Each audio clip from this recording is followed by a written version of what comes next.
Entonces, vamos a dar inicio a la sesión de hoy y estoy entendiendo de que ya están viendo la diapositiva de justamente la presentación de los estudios subsecuentes de los que vamos a hablar ahora son justamente los estudios subsecuentes, los estudios que son la consecuencia de los estudios de Taker y colaboradores, los que hemos visto la última vez que nos hemos conectado acá, ¿no es cierto? Estos estudios, los estudios subsecuentes al estudio de Taker y colaboradores que han sacado estas conclusiones que las hemos discutido justamente en la anterior sesión, que justamente han obtenido este tipo de metaconclusión, de que no se ha encontrado ningún estudio que confirme que existen consecuencias positivas de la violencia corporal en la vida diaria de los niños. Y vamos a ir con esos estudios subsecuentes. Los colaboradores de Taker afirman haber encontrado lo siguiente en niños víctimas de violencia o en niños cuyos hogares han sido expuestos a procesos de violencia o en niños que realmente han tenido castigos corporales muy fuertes, ¿no? Parece que en este tipo de niños, y por supuesto de adolescentes, en el transcurso de su vida se van a convertir en adolescentes, ¿verdad? Parece que en este tipo de personas, de niños, hay una actividad reducida del área prefrontal. ¿Qué entendemos nosotros por actividad reducida del área prefrontal? Cuando nosotros ingresamos al estudio del lóbulo frontal, estimados participantes, si digamos nosotros queremos responder la pregunta de ¿qué es lo que controla el lóbulo frontal? Entonces alguien puede decir que controla el pensamiento lógico, ¿no? Y no está mal, no es una respuesta incorrecta. Pero, ¿a qué me voy? Me voy a que desde básicamente lo que yo entiendo que es el año 2010, quizás incluso antes, pero desde el año 2010, hay la neurociencia que se ha dedicado a obtener evidencias y hacer pruebas en laboratorios, se ha dejado influenciar en especial en Inglaterra, por muchas publicaciones desde el año 2001 hasta el 2008-2009 del Colegio de Psicólogos de Londres en Inglaterra. Ahora, hay una organización en Inglaterra que se llama Colegio de Psicólogos, ¿sí? Pero no es la única organización de psicólogos reconocida por el Ministerio de Salud británico. Entonces, el Colegio de Psicólogos, por ejemplo, tiene cierta influencia en el ámbito de la práctica de psicología, pero no es la única organización que tiene influencia en la práctica de la psicología en Inglaterra. De todas maneras, es una de las organizaciones más poderosas por la cantidad de cuotas que recibe, no por el apoyo estatal que tiene. Entonces, ¿qué ha publicado el año 2008-2009 el Colegio de Psicólogos? Ha publicado un conjunto de investigaciones, un conjunto de metaestudios más precisamente, que se han hecho desde mediados de los años 80. Entonces, en estas investigaciones del Colegio de Psicólogos de Londres, una de las conclusiones, que es una revisión teórica de qué cosa los psicólogos publicaban, bajo qué criterio lo hacían y además con qué perspectiva publicaban lo que publicaban, se ha concluido de que alrededor del 91%, ¿sí? Repito, el 91% de las publicaciones, en especial en el área cerebral de la psicología, todo lo que puede ser cerebro en psicología, ¿no? ¿Por qué no? También neuropsicología, claro que sí. El 91% de las publicaciones estaba en función de la patología mental, de que alrededor del 9% de las publicaciones de los psicólogos estaban enfocadas, digamos, a la gestión de la salud o a la gestión del talento humano o a la gestión de las propias potencialidades de las personas, a la gestión de la solución y no a el diagnóstico de la causa del problema, ¿no? Pero solamente eran 9%. Entonces, y eso era porque no dialogaban neurocientistas que obtenían conocimiento en laboratorio y psicólogos clínicos, o los psicólogos que tenían práctica en el campo aplicado, por ejemplo, no dialogaban. Y a partir del año 2010 han empezado a dialogar muchísimo. Los psicólogos se van dando cuenta paulatinamente de que los abordajes centrados en el síntoma no solamente podían ser cuestionados desde la epistemología, sino también desde la evidencia cerebral, y los neurocientistas que trabajaban en laboratorios se han dado cuenta de que sus mejores aliados iban a ser los psicólogos, porque los psicólogos en su lectura y en su gestión de la salud mental realmente son los mejores especialistas en la gestión del talento humano, en la gestión de la solución humana, en la gestión del progreso humano. Y eso es lo que querían investigar muchos neurocientistas que trabajaban en laboratorio. Entonces, a partir del 2010, digamos 2009, surge con mucha fuerza una alianza entre neurocientistas que trabajan en laboratorio y psicólogos en el área aplicada, digamos, para entender la parte saludable del cerebro. Y además, esa es una alianza que se da en Inglaterra un poco tardíamente, porque, por ejemplo, en Canadá, Steven Pinker ya estaba hablando de un término que se llama optimismo racional, que ustedes han debido estudiar en el video que les he propuesto. Y además, hace un tiempo ya atrás, digamos desde el año 2005, Jordan Peterson ya estaba hablando de la pérdida de sentido de la práctica psicológica en cuanto al síntoma. Y Peterson también ya hablaba de que la discusión tradicional de la psicología en psicología humanista, psicología, psicoanálisis, cognitivo, comportamental, etcétera, una discusión ya antiquísima para el tiempo y de que los sistemas e ideas psicológicas deberían estar actualizados en términos de neurociencia, incluso en su epistemología. Por ejemplo, ¿no? Entonces, y estoy dando además referencias, Steven Pinker por un lado y Jordan Peterson por el otro. Entonces, cuando se empieza a estudiar el área prefrontal desde el punto de vista más optimista, desde el punto de vista de la salud, lo que se empieza a conocer es que el área prefrontal está directamente relacionada con el surgimiento de emociones autoconscientes positivas. Emociones autoconscientes positivas como emociones mucho más complejas que las emociones límbicas, ¿verdad? Las emociones límbicas son emociones además que nos permiten sobrevivir, no solamente adaptarnos. El miedo, el deseo sexual, la alegría son emociones límbicas. Pero estas son emociones autoconscientes positivas, donde en la generación de las emociones interviene la corteza cerebral. Y una buena parte de esa intervención de la corteza cerebral tiene que ver con el área prefrontal. Entonces, el área prefrontal nos ayuda a generar emociones autoconscientes positivas. Por ejemplo, vamos a poner un ejemplo de todos que somos profesionales acá. Alguna vez hemos dado limosna, digamos, a alguien, ¿ok? Pero quizás hemos discriminado, hemos preferido dar una limosna a un niño que a una persona mayor o viceversa, no importa, pero no hemos dado limosna a todos los que nos han pedido, hemos dado limosna de acuerdo a nuestros propios criterios mediante los cuales nos conectamos con la realidad. Entonces, digamos que esa emoción se puede llamar compasión, digamos que esa emoción puede llamarse compasión. Entonces, la alianza entre psicólogos y neurocientistas que trabajan en laboratorio ha permitido estructurar un mapa cortical y cognitivo de cómo nace la compasión en el cerebro. Y lo que sabemos es que el área prefrontal está directamente relacionada con el nacimiento, con la generación de estas emociones: compasión, responsabilidad, altruismo, solidaridad, perdón, gratitud, etcétera. De que el prefrontal se activa en un 90-95% cuando perdonamos a la gente, cuando mostramos gratitud, flexibilidad cognitiva, lógica conceptual, etcétera. Entonces, lo que les quiero decir con el primer razonamiento de que existe una actividad reducida en el área prefrontal es que estas personas que han vivido en el ámbito de la violencia, cuyo cerebro ha sido rediseñado a partir de la violencia y además que han sido expuestas a ejemplos de familiares violentos, por ejemplo, tienen una menor posibilidad, si vale el término, no es un razonamiento lineal, pero tienen una menor posibilidad de generar justamente las emociones autoconscientes positivas que ayuda a generar el prefrontal, de todo lo que hemos hablado. Gratitud, perdón, compasión, etc. Tienen una menor posibilidad porque justamente hay una actividad reducida del área prefrontal.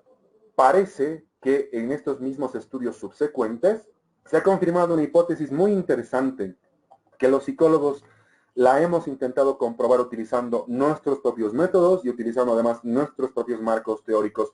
Yo diría que los psicólogos ya sabíamos eso, pero qué mejor que eso esté comprobado con evidencia cerebral, ¿verdad?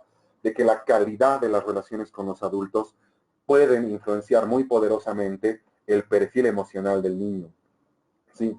Entonces, es muy importante a partir de este segundo razonamiento de que nuestros niños estén expuestos a calidad alta en las relaciones con los adultos, ¿sí? A entender de que se puede llegar a conseguir o se puede llegar a obtener cosas a partir de cómo los niños ven que los adultos justamente intentan obtener cosas o intentan conseguir algo. La calidad de las relaciones con los adultos parece ser un factor muy poderoso en la estructuración del perfil emocional de los niños. Cuando esto se sabe, por ejemplo, un investigador mexicano de apellido Domínguez, es un doctorante en la Universidad de Oxford, Domínguez, les repito, él ha hecho su tesis para la Universidad de Oxford, pero en México, y él, por ejemplo, intenta comprobar en una parte de su tesis todos los, o la mayoría de los efectos de los cuales hemos hablado del divorcio en los niños, que los ha listado Wittgenstein, pero Domínguez también hace investigaciones que tienen que ver con el comportamiento de los niños en el colegio, ¿no? Y él llega a conclusiones muy parecidas a lo que te estoy diciendo acá, que la calidad de las relaciones con los adultos determina el perfil emocional del niño. ¿Qué tipo de conclusiones? Por ejemplo, de que los niños casi siempre van a elegir a figuras serias y poderosas, de que los niños van a intentar imitar, van a elegir apegarse a figuras serias y poderosas y van a intentar además imitar a figuras serias y a figuras poderosas. Entonces, de ese tipo de investigaciones pueden hacer un razonamiento muy importante que se pueden llamar factores de protección a los niños. Factores de protección a los niños es que ellos estén expuestos a relaciones saludables entre adultos. Factores de protección para los niños es que los niños interactúen con adultos serios, con adultos responsables y con adultos que tengan una formación académica además alta. Entonces podemos ir, digamos, alineando ese tipo de razonamientos en función de los estudios subsecuentes a las teorías de Taker y colaboradores. ¿Qué más, por ejemplo, han descubierto los estudios subsecuentes?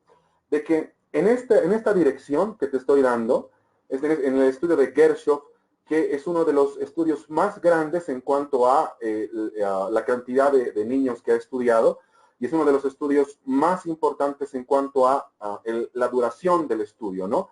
El estudio de Gershoff, publicado en el año 2016, y habrá que ver, pues, ustedes pueden revisar este vínculo para tener acceso, o pueden buscar el autor y el año, Gershoff, por ejemplo, en estudios de la infancia, para saber qué ha descubierto Gershoff cuando ha estudiado, según él, por supuesto, a 160,000 niños y los ha monitoreado durante 50 años. Muchos estudios en neurociencia cognitiva tienden a tener este tipo de abordaje de varios miles, digamos, de personas monitoreadas durante décadas, y otros estudios en neurociencia están dedicándose a hacer metaanálisis, ¿no es cierto?, a intentar buscar un hilo conductor de conclusiones en distintos estudios con la misma temática, con temáticas distintas, pero con la misma población. Entonces, Gershoff afirma, a partir de el seguimiento que ha hecho con esos niños y en esa cantidad de tiempo, lo que estamos viendo acá, de que la calidad de vida emocional del adulto parece que influencia directamente las experiencias afectivas infantiles. Por eso hemos hablado de que un factor de protección para los niños sea interactuar con adultos serios y responsables. Intuyendo, digamos, de que un adulto serio y responsable, o en la medida en que el adulto sea serio y responsable, va a tener una vida emocional de una calidad media y de una calidad media alta, ¿verdad? En esa línea estamos razonando.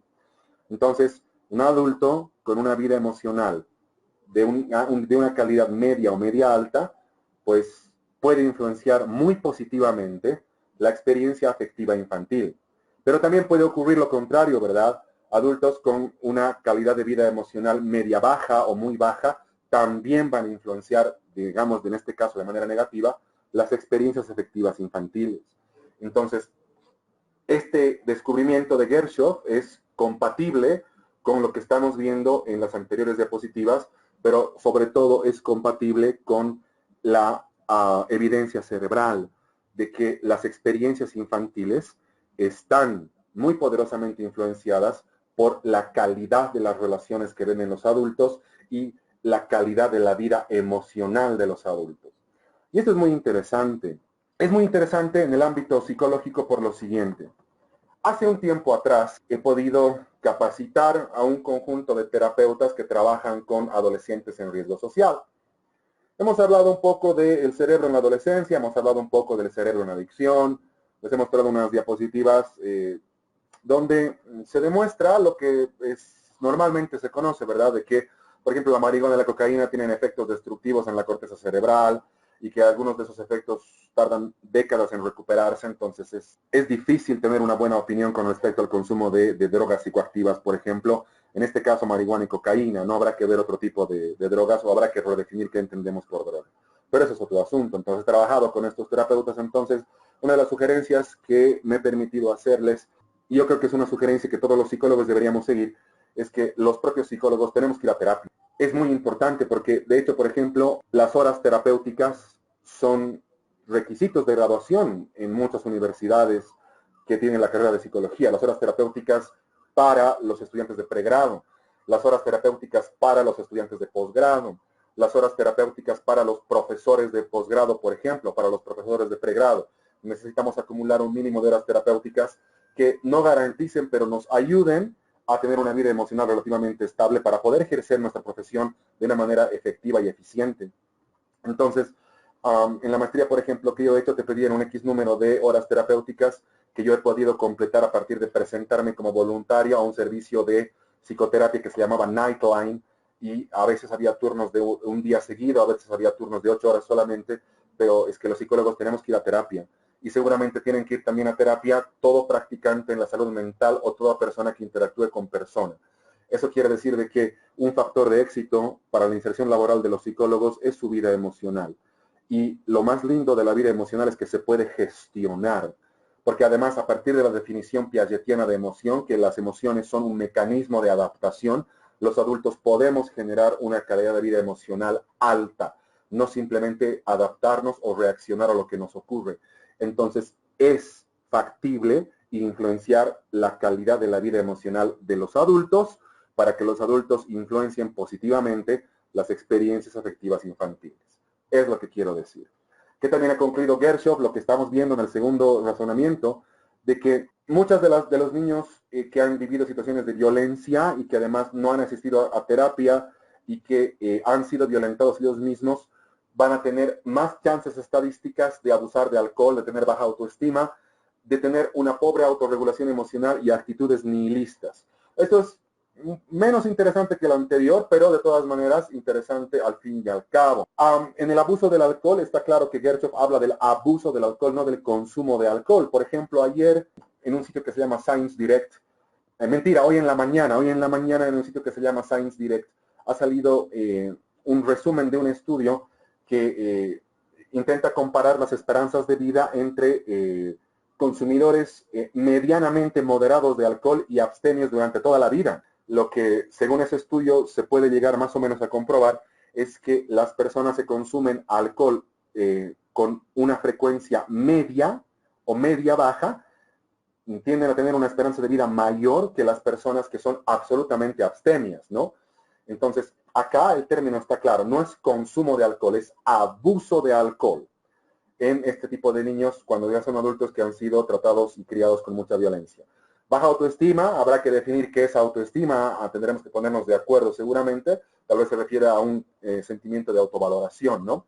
Y actitudes nihilistas en el sentido de esas afirmaciones de que la vida no tiene sentido, uno ha nacido sin un objetivo, de algo hay que morir, etc. Pero sobre todo a mí como psicoterapeuta me interesa la pobre autorregulación emocional.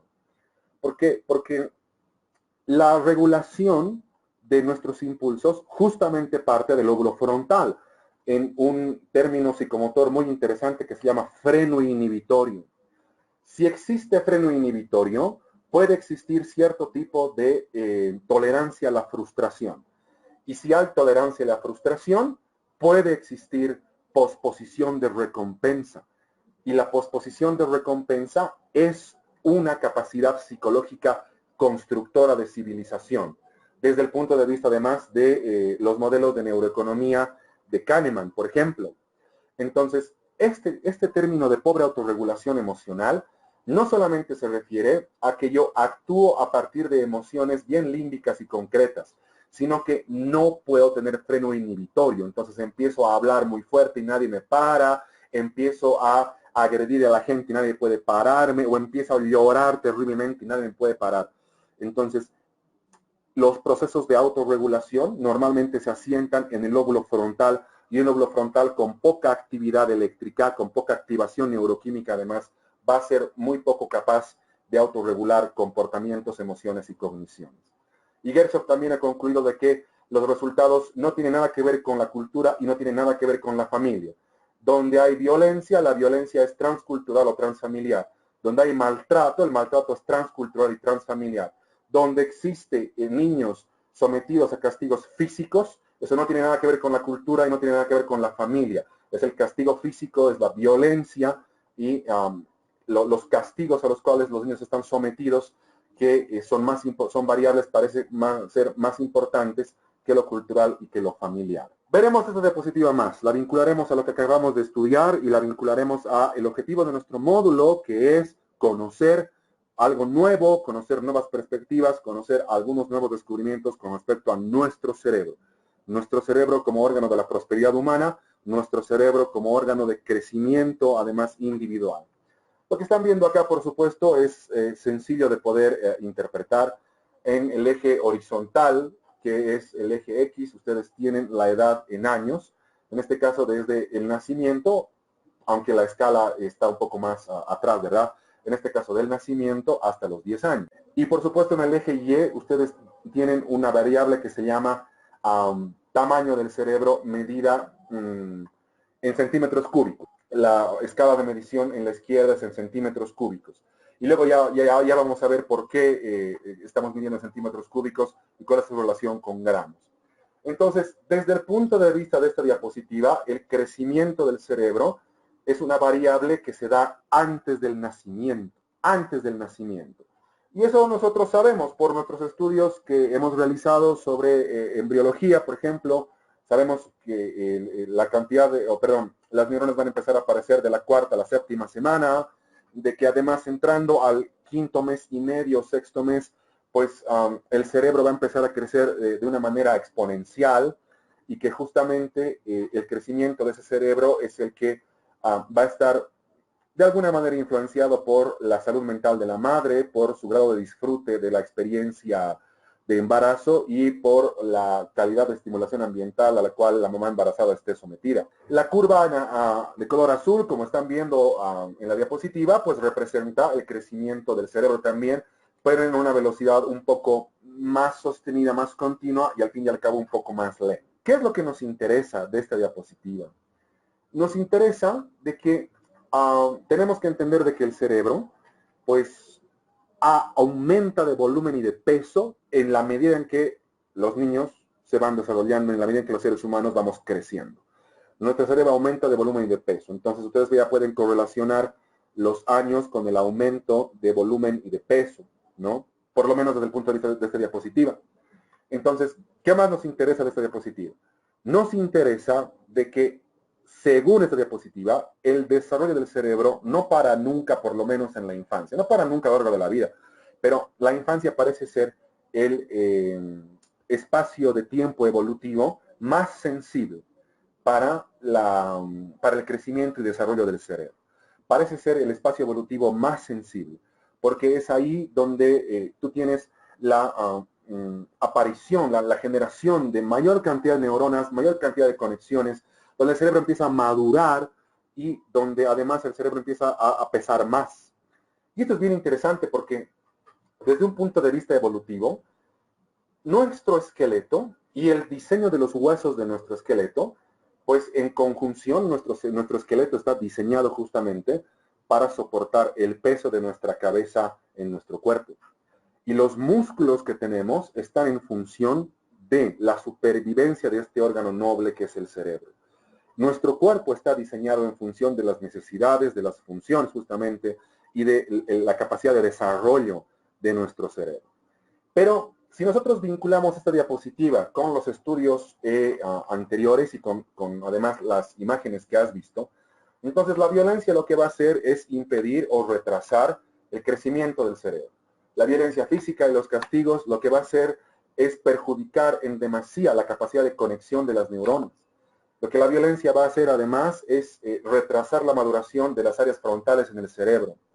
Y sobre todo, lo que la violencia también va a hacer es activar o hacer que la amígdala, perdón, se active en situaciones de recepción normal de afecto.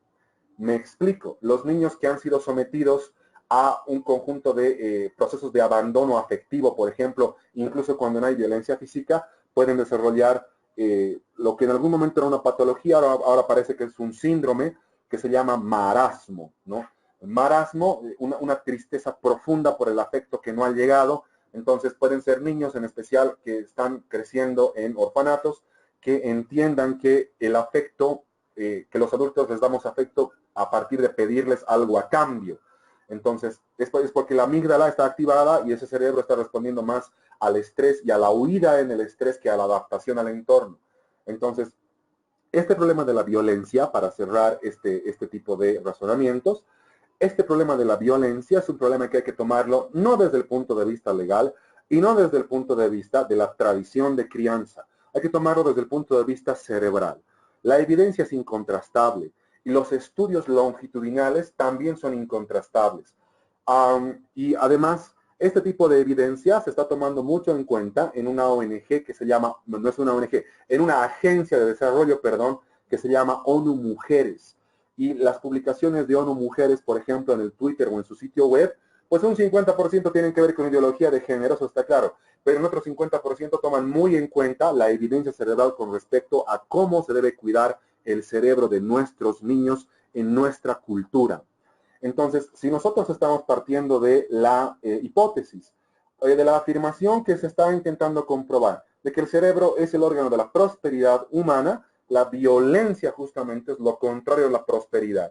El castigo físico o los castigos emocionales son justamente lo contrario a la prosperidad y tienen un efecto directo en el cerebro. Y yo les sugiero con mucho cariño que podamos incorporar este tipo de evidencias a nuestra práctica profesional, a nuestras clases, a los clientes que asesoramos, a los proyectos que dirigimos, a nuestro tipo de interacción con, en especial, la infancia. Y, por ejemplo, termino con esto. Ayer, por ejemplo, a media tarde, al finalizar casi la tarde, he ido a trabajar a un lugar cerca de la alcaldía y de la Plaza Murillo. Entonces, después de trabajar en ese lugar, mi intención era irme al hospital de clínicas donde tenía un caso y tenía que visitar a un neurólogo. Entonces, parece que había un bloqueo muy importante en la alcaldía, un bloqueo de choferes. Así que lo que he hecho es irme por la calle Illimani intentando encontrar un radiotaxi. He caminado como 10 minutos por la calle Illimani. Entonces, como no estaban pasando autos, algunos niños de algunas tiendas han salido a jugar a las aceras y un poquito más a la calle. Deben ser niños que seguramente están en las tiendas ayudando a las personas que venden o haciendo ahí adentro sus tareas o algo, pero como no circulaban autos, los adultos les han dado permiso para ir a jugar afuera ya de la tienda a la acera y a un poquito cercano a la carretera, digamos, a la calle, al asfalto de la calle, un poco cercanamente ahí. Entonces, cuando yo pasaba, he visto un conjunto de niños que estaban jugando, al debido ser alrededor de 6 años. Los chiquitos, al verme, toditos han escapado hacia la tienda, todos han corrido, pero no han corrido por supuesto de miedo, ¿no? Como algunos de mis estudiantes de pregrado corren cuando me ven y gritan y se chocan entre ellos cuando entran al curso, etc. Sino más bien han corrido riéndose para ocultarse, ¿no? Seguramente estaban jugando algo entre ellos y han corrido riendo para ocultarse. Entonces, han cerrado la puerta muy violentamente de la tienda, pero cuando yo he pasado por la puerta, he notado la puerta entreabierta y he notado que algunos de ellos, las dos chiquitas más grandes, me estaban mirando. Entonces me he quedado y les he sonreído, ¿sí? Y no han debido pasar más de 2 segundos y han abierto la puerta. Y una de las chiquitas, la más grande, ha salido. Estaba vestida con una chompita verde de lana y su panty y sus zapatitos. Y le sigo sonriendo y ella me mira porque le sonrío, ¿no? Y ella me habla y me dice, ¿qué te llamas? ¿No? Yo le digo, yo me llamo Marcelo.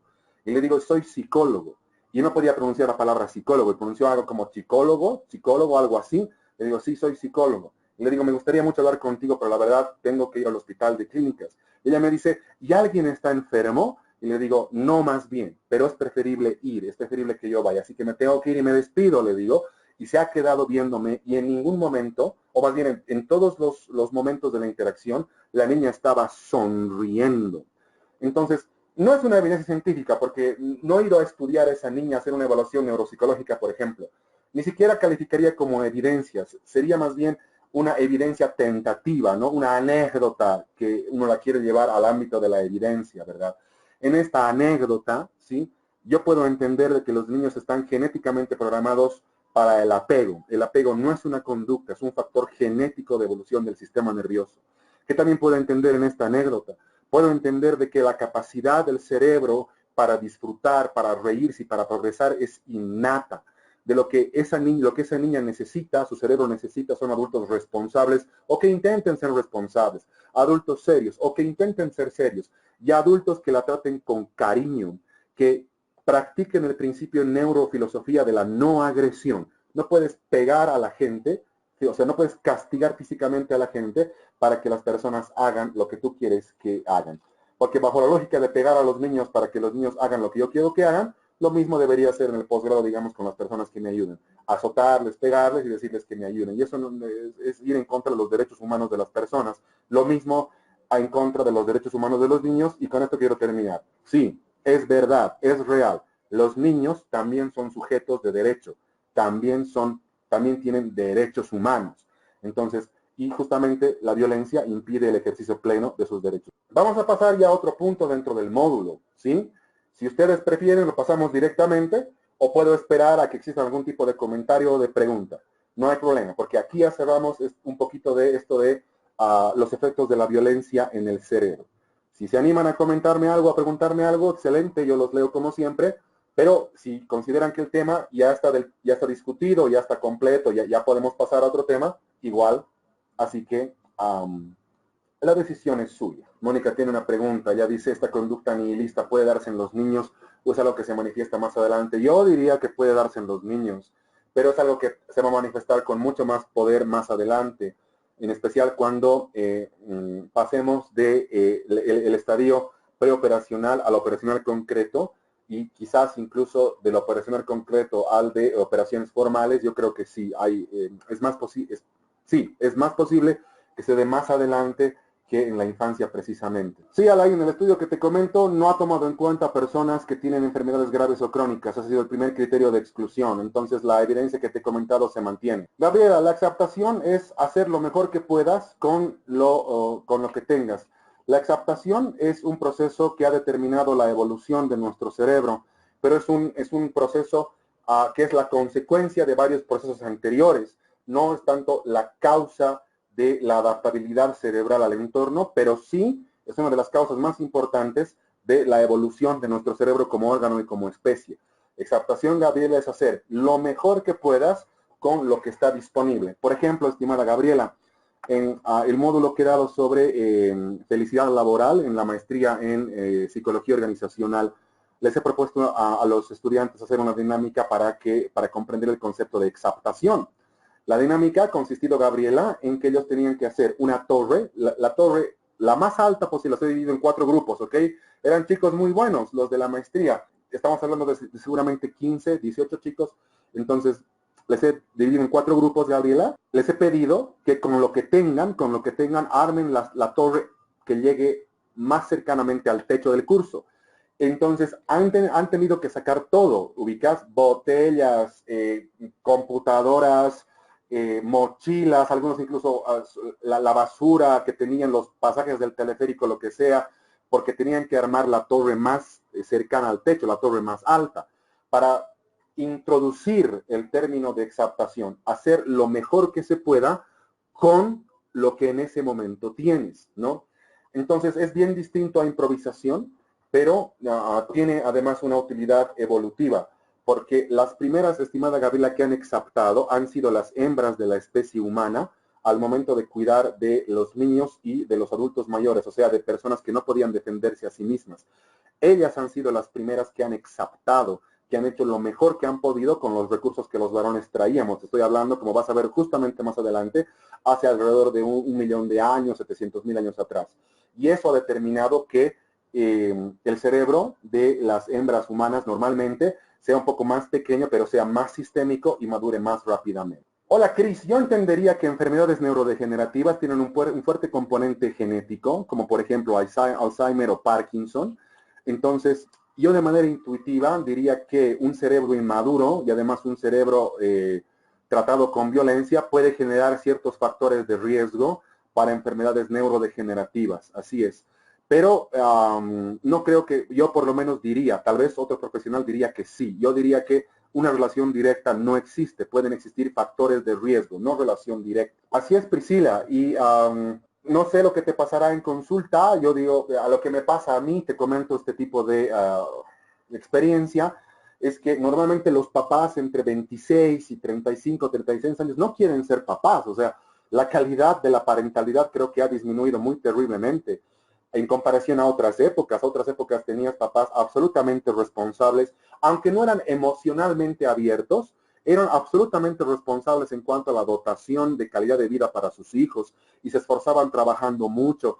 De hecho, quizás los papás, por ejemplo, que deben estar ahora entre 55, 60, 65 años, han debido ser los mejores papás posibles, lo mejor que han podido dar, les han dado a sus hijos justamente. Yo veo papás que no quieren asumir el rol de papá, ¿no? Ellos no quieren ser el papá de la relación, el que ponga límites, el que negocie disciplina, el que supervise las tareas, el que recoja a los hijos, y básicamente no quieren ser papás, estimada Priscila. Paula dice, sobre el marasmo, ¿qué áreas cerebrales implica?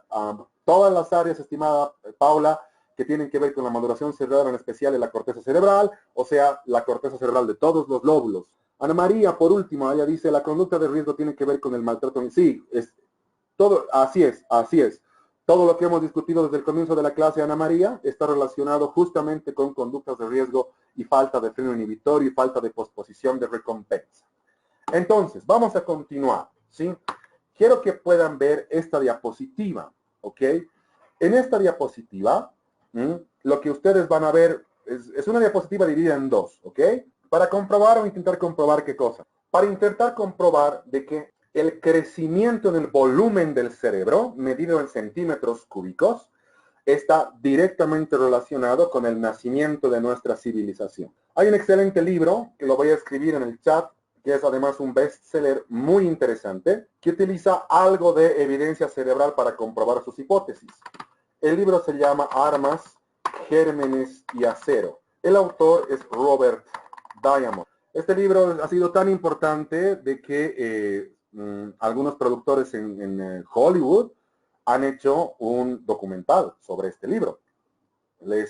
Por ejemplo, ese documental lo vendían en Inglaterra en alrededor de unas 45 libras, pueden ser unos 450 bolivianos, un poco más, pero en la Ceja del Alto pues cuesta 8 bolivianos, 7 en algunos casos, si le puedes regatear el precio al pirata que vende DVDs.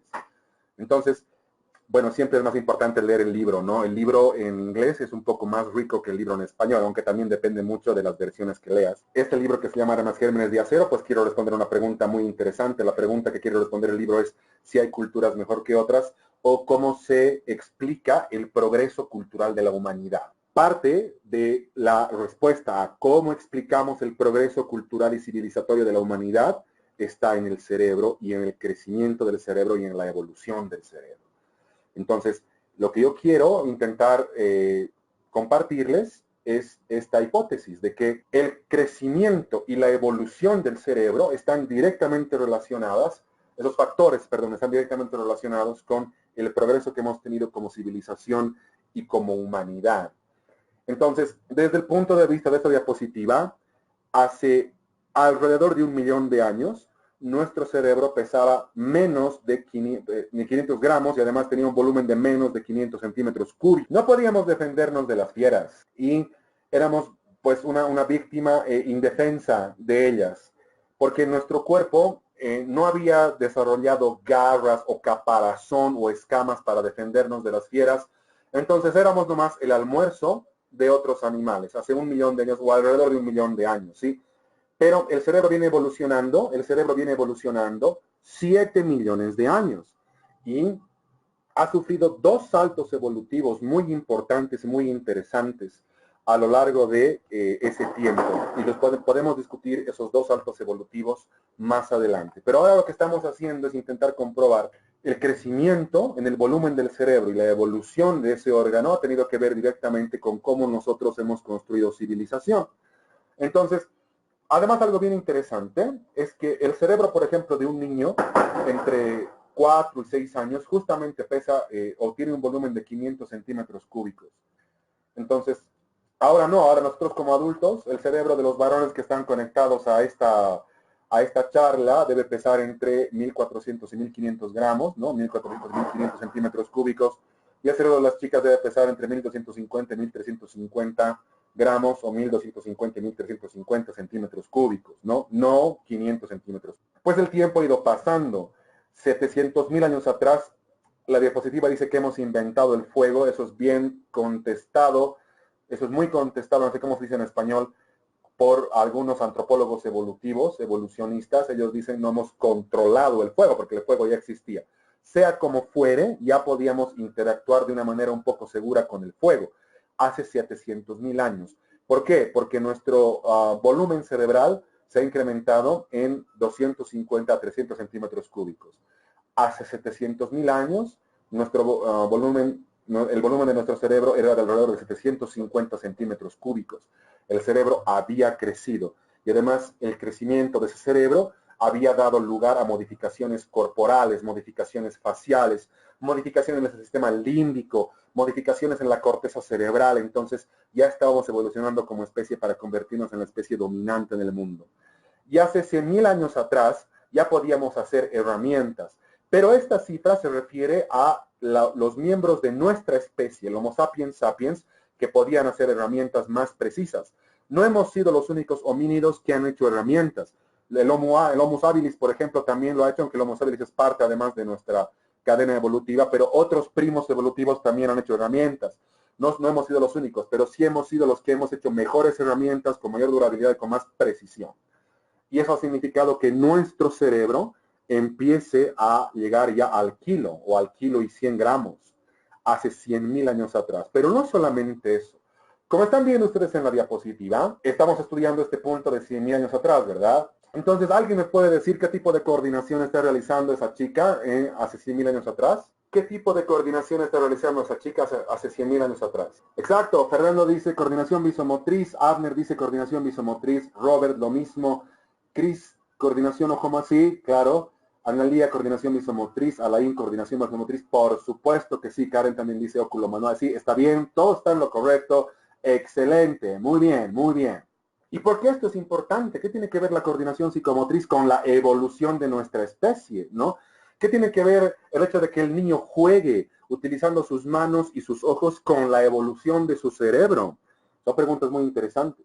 Y hay una respuesta muy importante. La coordinación óculo-manual, la coordinación visomotora, la coordinación visomotriz es una de las mejores estrategias para mielinizar el lóbulo frontal. Así es. Lo primero que se mieliniza en el encéfalo es el cuerpo calloso. La mielinización del cuerpo calloso va a determinar que los bebés puedan gatear y puedan caminar, y además va a determinar que los adultos tengamos lo que comúnmente se llama reflejos o comportamientos automáticos. Por ejemplo, pero no estamos hablando del cuerpo calloso, estamos hablando de un proceso que ocurre en el cuerpo calloso que se llama mielinización y que ocurre a lo largo de todas las capas cerebrales y principalmente va a ocurrir en el lóbulo frontal. Y un lóbulo frontal mielinizado es un lóbulo frontal más cercano al pensamiento lógico. Un lóbulo frontal mielinizado es un lóbulo frontal más cercano al freno inhibitorio. Un lóbulo frontal mielinizado es un lóbulo frontal más cercano a la tolerancia a la frustración. Y las primeras que han hecho coordinación óculo-manual durante cientos de miles de años han sido las mujeres. Y eso de alguna manera ha determinado su mayor rapidez en la maduración cerebral y su mayor propensión a la paciencia ante el movimiento de los niños. Entonces, es muy importante, son muy importantes las actividades óculo-manuales cuando nosotros estamos interactuando con niños. Y qué mejor que esas actividades tengan que ver con el juego libre, con el juego espontáneo. La relación entre ojo y mano mieliniza el lóbulo frontal y por lo tanto se nos acerca más a factores civilizatorios. Y una gran estrategia es jugar a hacer cosas óculos manuales. Ese, por ejemplo, es una de las hipótesis más interesantes que se utiliza para defender el uso moderado, el uso adecuado de medios tecnológicos como por ejemplo las tablets, ¿no? Porque la tecnología hay que saber utilizarla de buena manera para nuestro desarrollo. Y hay que desmitificar un poco las nociones que parten desde profesionales de la salud mental en especial, de que la tecnología es mala, nos deshumaniza. No, no tienen evidencia cerebral de que eso ocurre. Eso es muy interesante además. Y si nos vamos hacia 70.000 años atrás, desde el punto de vista, algunos teóricos de las ciencias cognitivas, si nosotros consultamos, por ejemplo, el término ciencias cognitivas, ¿no? Y algunos teóricos de las ciencias cognitivas, por ejemplo, algunos van a decir que la revolución cognitiva, pues, se ha dado en los años 60, ¿no? Con la invención de la computadora personal y el hecho de aplicar este término bien interesante que se llama cibernética a la comunicación humana, por ejemplo, y a partir de eso intentar entender las relaciones humanas no como lineales, sino como sistémicas, ¿no? O sea, pero de los años 60 tendríamos la revolución cognitiva. Algunos historiadores en psicología, por ejemplo, Ocampo, un mexicano muy interesante, sitúa la revolución cognitiva no en los años 60, sino más bien en los años 20 y 30, con el aporte de Alan Turing y el test de Turing y los procedimientos precibernéticos, digamos, que Turing ha ejecutado para pelear contra los nazis. Pero desde el punto de vista de la biología evolutiva, podemos encontrar ciertos indicios de la revolución cognitiva hace 70.000 años atrás, dependiendo también de la definición que le pongamos a la revolución cognitiva. Entonces, ¿qué podemos entender nosotros por este término que se llama revolución cognitiva? Podemos entender dos tipos de prohibiciones: la prohibición del incesto y la prohibición de apropiarse de la propiedad privada del otro. Aunque eso, por ejemplo, se sigue dando ahora, ¿no? Todavía sigue habiendo incesto y todavía en ciertas partes del mundo sigue habiendo conquista territorial para generar riqueza, pero cada vez en menos proporción, en menos frecuencia, si es que has leído el estudio de Steven Pinker y si es que has revisado, por ejemplo, una de las más grandes noticias en el portal infobae.com sobre justamente cómo el mundo está mejorando. Sigue habiendo esos elementos, ¿no? Incesto y conquista, o sea, quitarle las cosas a otras personas para apropiarse de ellos. A eso ocurre mucho en el trabajo incluso, pero con menos frecuencia, quizás no con la frecuencia, la menor frecuencia deseada, ¿verdad? Eso quizás es correcto también afirmarlo. Pero parece que el respeto a la propiedad privada del otro y el hecho de no tener relaciones sexuales con nuestros propios familiares cercanos ha determinado que nuestro cerebro no solamente crezca o aumente en volumen 150, 200 gramos, sino ya casi alrededor de un poco más del doble, ¿no? 300, 250 gramos o centímetros cúbicos. Y cuando nuestro cerebro ha alcanzado 1.400 centímetros cúbicos, pues parece que hemos tenido que generar otras maneras para poder crear riqueza y no apropiarnos de lo que el otro había generado. Y lo que les quiero mostrar ahora es la otra mitad de la diapositiva. El dato que les estoy mostrando, ahora hay que ver la diapositiva de derecha a izquierda, ¿verdad? No de izquierda a derecha, de derecha a izquierda. Esta cantidad, esta cifra de 12.000 años de la revolución agrícola es muy contestada por Diamond en ese libro que les he mencionado, Armas, Gérmenes y Acero. Él sitúa la revolución agrícola hace alrededor de unos 25.000 años y la vincula con el final de la tercera era de hielo. Pero no estamos, digamos, tomando en cuenta el criterio de Diamond ahora, estamos tomando en cuenta un criterio de distribución de la riqueza agrícola que puede haberse dado hace 12.000 años atrás.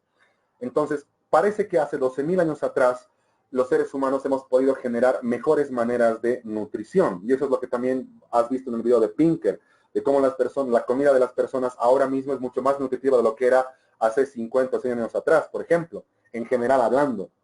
Entonces, cuando nosotros nos hemos preocupado de cómo podemos alimentar a otras personas o de alimentarnos mejor, nuestro cerebro también ha ido evolucionando. Y hace 100 o 200 años atrás que nace la revolución industrial, el cerebro de un adulto en promedio ya estaba por pesar 1,5 kilos. Y ahora, en este mismo momento, el promedio de peso en el cerebro es de 1.500 gramos, o bueno, en términos de volumen, 1.500 centímetros cúbicos. Entonces, parecería estar claro, por lo menos para mí como neurocientista lo está, yo les propongo este tipo de razonamientos a ustedes, parecería estar claro de que la evolución del cerebro tiene que ver con el progreso de nuestra civilización y tiene que ver con cómo los seres humanos hemos aumentado nuestra esperanza de vida, con cómo los seres humanos estamos reduciendo la mortalidad infantil, con cómo los seres humanos estamos reduciendo la cantidad de conflictos bélicos en el mundo, con cómo los seres humanos estamos aumentando la cantidad de personas vacunadas en el mundo. Entonces, cuando nos veamos, no sé cómo se dice en español, cara a cara, tengamos la clase presencial, creo que se llama en español, presencial se llama, ¿no? La clase, ok, la clase presencial, pues voy a mostrarles algún tipo de cifras que he utilizado para mi tesis de maestría, que ojalá hagan que nosotros podamos irnos con un poco de esperanza con respecto a el cerebro y a su utilidad en el progreso de la humanidad. Y lo más interesante de este tipo de razonamiento es que no sabemos a dónde nos va a llevar el futuro. No sabemos a dónde vamos a llegar como humanidad en términos positivos, por supuesto.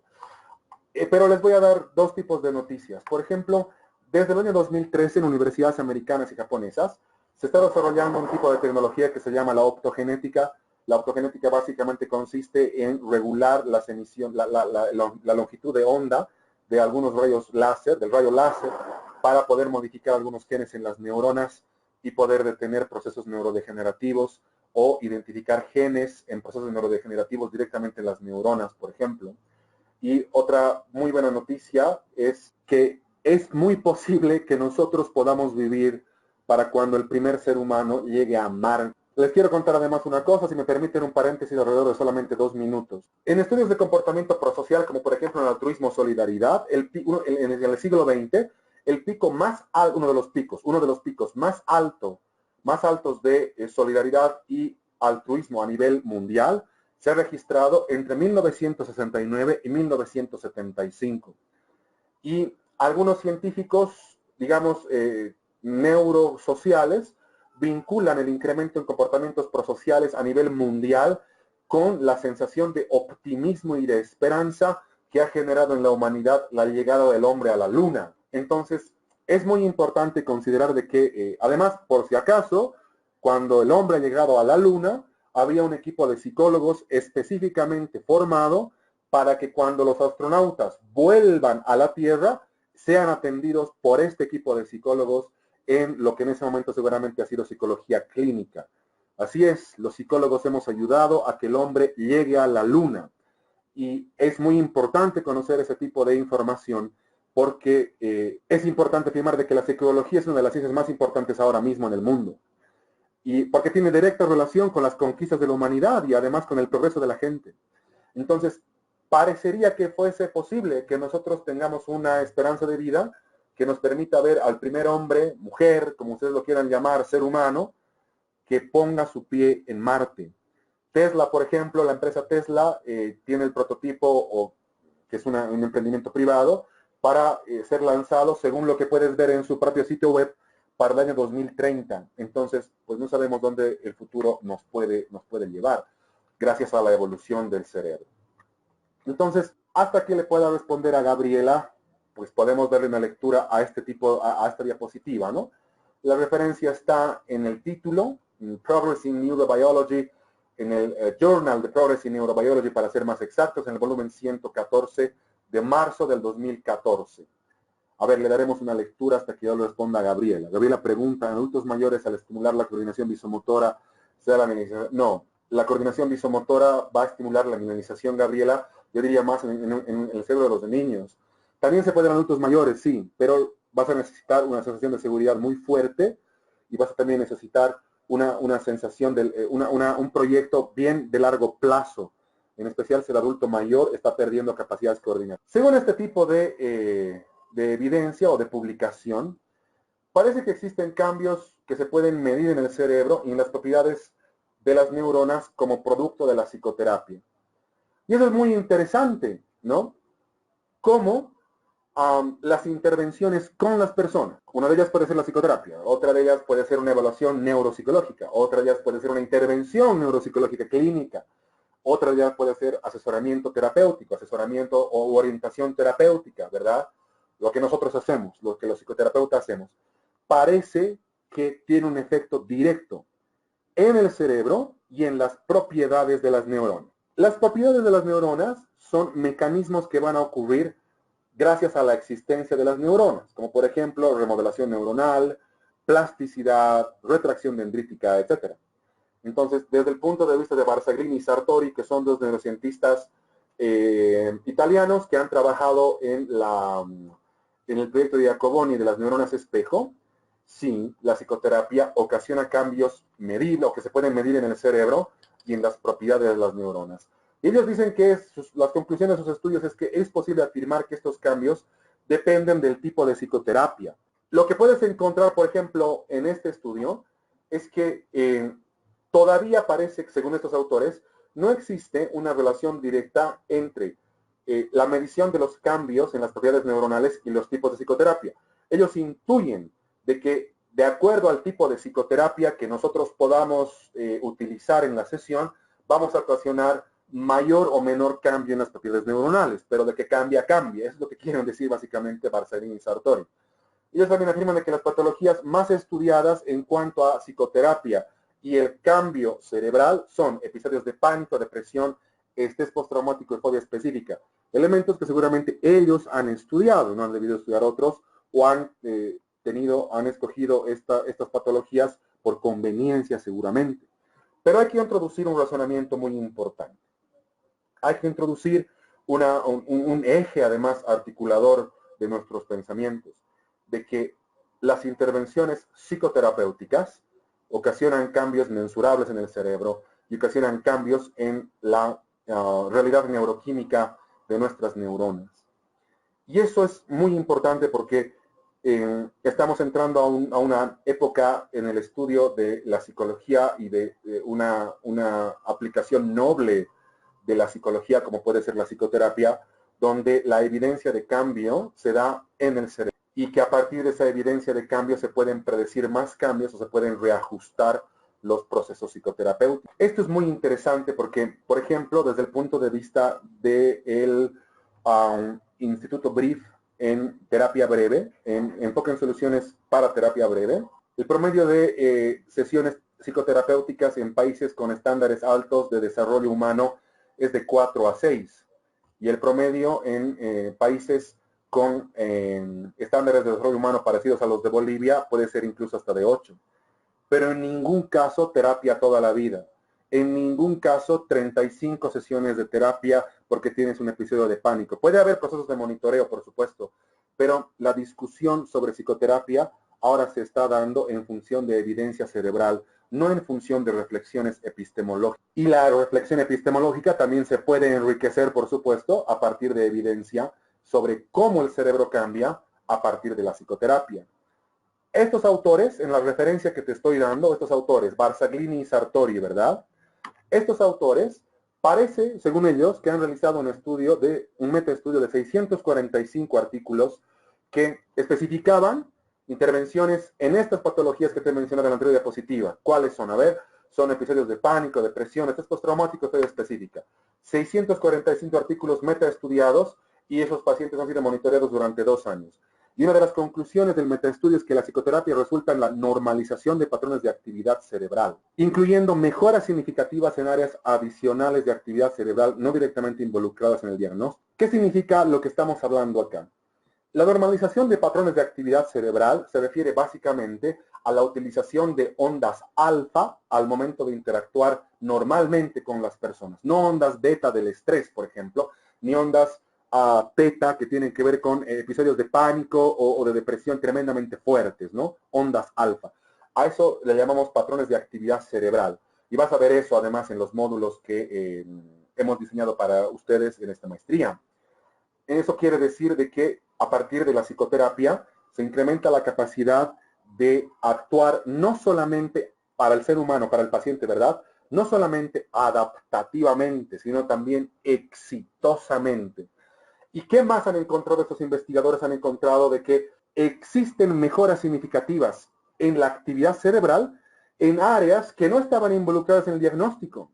Por ejemplo, episodios de pánico, ¿qué áreas cerebrales están involucradas en el diagnóstico de episodios de pánico? La amígdala, digamos, el sistema límbico, ¿verdad?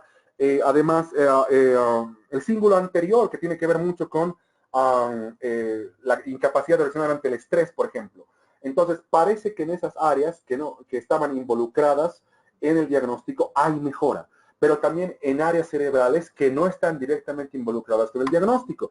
Por ejemplo, ¿qué área cerebral puede, digamos, no estar involucrada en un episodio de pánico? Digamos, la superficie más cercana al lóbulo parietal del lóbulo occipital, digamos, el área temporo-occipital, que almacena información en cuanto a relaciones espaciales lógicas, por ejemplo, ¿sí? El área parieto-occipital, que almacena información con relación a la organización del espacio. Digamos que esa área no está directamente involucrada en la patología que hemos tratado, pero esa área también va a mejorar a partir del trabajo en psicoterapia. Y algo bien interesante de estos autores es que están empezando a hablar de psicoterapia. No hablan de psicología clínica, hablan de psicoterapia.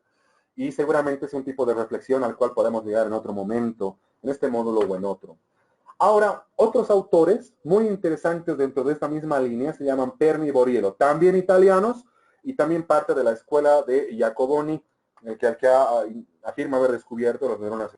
Perni y Borriello en este año afirman que después de 1 a 3 semanas de tratamiento psicoterapéutico se pueden medir cambios en la estructura de la sustancia blanca y gris. La sustancia blanca tiene que ver con todo lo que está del soma hacia lo que puede ser el sur o hacia abajo de la neurona, como lo puedan ver ustedes, hacia el axón y a la mielinización. Cuando, por ejemplo, hemos hablado de los procesos de mielinización a partir de la coordinación visomotriz, hemos hablado de sustancia blanca, axón y mielina, con los teledendrones y con todos los neurotransmisores. Y sustancia gris, el soma de la neurona más las dendritas. ¿Por qué se pueden medir cambios en la estructura de la sustancia blanca y gris? Porque, entre otras cosas, la psicoterapia ayuda a la mielinización de los axones. Y lo que se está investigando ahora es ver si la psicoterapia ayuda al engrosamiento de los axones, porque el engrosamiento de los axones también es un factor que hace que las neuronas sean complejas y más evolucionadas. Una neurona compleja y evolucionada, digamos, es una neurona que tiene el axón mielinizado, pero que lo tiene grueso además. Una neurona menos compleja sería una neurona con mielina también a lo largo del axón, pero el axón más delgado. Entonces sí, parece que la psicoterapia ayuda a mielinizar los axones y lo que se está investigando es si ayuda a engrosar los axones. Lo que sabemos en términos de engrosamiento axiónico, es que la exigencia cognitiva y el amor de los padres ayudan a engrosar los axones en los cerebros de los niños. Y parece que también la psicoterapia, desde el punto de vista de estos autores, ayuda a el crecimiento de la sustancia gris. ¿Cómo? Parece que los núcleos de las neuronas que están directamente vinculadas en esas áreas que se tratan en psicoterapia, los núcleos empiezan a distribuir de mejor manera los recursos y distribuyen un poco de más agua para fabricar un poco más de citoplasma en las dendritas y las dendritas empiezan a crecer para recuperar cierto tipo de conectividad. Y ellos también tienen su propia hipótesis, ¿no? Ellos dicen que la psicoterapia normaliza el funcionamiento de las áreas asociadas a la regulación emocional y al sistema de creencias de la persona. Entonces, por supuesto, los psicoterapeutas sabemos que nuestra intervención ayuda a que las personas regulen sus emociones. Sabemos eso. Y también los psicoterapeutas sabemos de que nuestra intervención ayuda a que las personas filtren, gestionen de mejor manera, administren su sistema de creencias. Claro que sí. Pero el sistema de creencias y la regulación emocional tienen que ver con el funcionamiento cerebral. Y por lo tanto, nosotros, al mejorar esos dos conceptos terapéuticos, estamos mejorando el funcionamiento del cerebro. Entonces, para mí es maravilloso entender de que la práctica profesional que tengo y que todos mis colegas tienen y que todos los profesores de psicología tienen y que todos los psicólogos que se capacitan tienen, pues ejerce una influencia brutal sobre el funcionamiento cerebral. Por eso en la primera sesión les decía, parece que la psicoterapia es el mejor invento del ser humano y parece que la psicología es una de las ciencias más importantes hoy en día porque gestiona la salud. Estos son argumentos que nos pueden servir mucho, son argumentos contraculturales también, ¿no? Porque nos pueden servir mucho para rebatir el cierto desprecio el cierto no me importismo de la cultura y de la sociedad con respecto a la utilidad del psicólogo, a la utilidad del rol del psicólogo y con respecto a la utilidad de la psicología como ciencia. Por ejemplo, en un periódico, que no creo que sea bueno nombrar su nombre, porque bueno, la presentación es pública para ustedes, ¿no? Mi diálogo es público para ustedes. Hay cierto tipo de editoriales sobre salud infantil, sobre además, no métodos de crianza, pero digamos sugerencias sobre cómo hay que abordar a los niños, de un profesional que es administrador turístico y que había sido justamente amigo en el Facebook de una de mis estudiantes. Entonces, una de mis estudiantes pone en el Facebook ayer de que la libertad de movimiento y de exploración de los niños repercute en su salud mental. Por supuesto, claro que sí. Entonces, este mismo personaje le contesta y le dice, no creo, los niños tienen que estar quietos y además es importante enseñar disciplina. Estamos hablando de un periódico de circulación nacional muy poderoso en redes sociales, donde escribe un señor que es operador turístico, repito y recalco, operador turístico sobre infancia. Y lo puede hacer, porque si sabe, no hay ningún problema. Si tiene evidencia neurocientífica, pues que escriba. Pero él escribe a partir de su intuición, escribe a partir de lo que su leal saber y entender le impulsa a escribir sobre infancia, denostando terriblemente la labor de los psicólogos y de los terapeutas. ¿Sí? Y además, según esta diapositiva, lo que nosotros tenemos, esta tabla la he sacado de los últimos autores. Los últimos autores son Perna y Borriel del 2015. Ahí está. ¿Sí? Entonces, digamos nosotros tenemos estos efectos terapéuticos en nuestros pacientes, ¿ok? O tenemos estos efectos terapéuticos en personas que están con una lesión que se puede tratar desde la neuropsicología clínica, pero en una fase ya un poco de rehabilitación, ¿no es cierto? Entonces, cognitive reappraisal significa un incremento en la flexibilidad cognitiva. El cognitive reappraisal es la capacidad de las personas de desafiar sus propias creencias, ¿no? De ahí a que acepten el desafío es otra cosa, pero la capacidad de preguntarse, aunque sea, si lo que están creyendo les sirve o no les sirve. Y suppression es la capacidad cognitiva de lidiar con la frustración, ¿sí? De decir, bueno, voy a esperar, de decir, ya, bueno, haré fila, de decir, bueno, he llegado tarde, volveré mañana porque el negocio está cerrado. A eso se refiere el término suppression. Entonces, ambos efectos, ¿sí? El inicio de la flexibilidad cognitiva y el inicio de la tolerancia a la frustración tienen que ver con la regulación emocional, ¿no? Entonces, ahí a la izquierda vos tienes un elemento común en terapia, lo que dice Common Therapy Element, que se llama regulación emocional. Y cuando los psicoterapeutas trabajamos la regulación emocional, o los gestores de salud mental trabajan en regulación emocional, que pueden ser, por ejemplo, orientadores terapéuticos, terapeutas ocupacionales, psicomotricistas, etcétera, están interviniendo en salud mental, por supuesto. ¿Y qué estarían trabajando? Pues estarían trabajando estas áreas del cerebro, las que están debajo de la columna que dice correlato neurobiológico, ¿sí? Obteniendo este tipo de efecto. Este tipo además de diapositiva, pues nos da un mensaje muy interesante, ¿sí? Cuando trabajamos, digamos en específico en regulación emocional, pues parece que estamos involucrando varias áreas del cerebro, no solo una. Ustedes están viendo varias áreas del cerebro que están, además, como vos sabes, ya el cerebro trabaja en redes, las neuronas trabajan en redes, y por lo tanto estamos impulsando el progreso de un ecosistema. Estamos haciendo que el ecosistema iguale hacia arriba, con las 3 leyes que gobiernan el funcionamiento de todos los ecosistemas además. Así que el trabajo del psicoterapeuta o de los gestores en salud mental se refleja en el cerebro y se refleja en la capacidad del cerebro de progresar y de evolucionar. ¿Y qué más tenemos según estos autores? Te voy a mostrar te voy a mostrar 2 diapositivas más. Y luego te voy a pedir que, según estos autores, sí, según estos 2 autores, Perna y Borriel el 2015, ahora mismo para ellos el 2015, ¿verdad?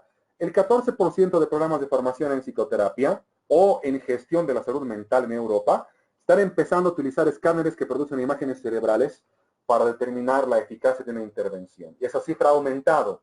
El Colegio de Psicólogos de Londres afirma que ahora es alrededor del 23% de los programas de formación en psicoterapia ya están empezando a utilizar las imágenes cerebrales para saber qué tipo de eficacia tiene una intervención. Y eso es muy interesante porque se está introduciendo un nuevo factor, un nuevo indicador de éxito en la psicoterapia, que son las imágenes cerebrales. No es un indicador total de éxito, pero es un indicador que por lo menos nos puede permitir hacer reajustes. Ellos están de acuerdo con esta afirmación muy importante. Una afirmación, además, la segunda de esta diapositiva, una afirmación que los grandes practicantes en psicoterapia, los más grandes teóricos en psicoterapia, Rogers, Frankl, Beck, por ejemplo, en algún momento Erickson, los más, ¿por qué no? Quizás Skinner quizás ha intuido esa noción, ¿verdad? Los más grandes psicoterapeutas de la historia y los, digamos, un poco más posmodernistas en términos de su aparición, ¿verdad? Bateson, Capra, y los grandes creadores, por ejemplo, de modelos un poco más contemporáneos, han pensado. El mejor predictor de la respuesta del paciente no es la técnica que utilizamos, sino más bien la calidad de la relación psicoterapéutica, que no solamente predice justamente la respuesta del paciente en el largo plazo, sino también su adherencia al tratamiento.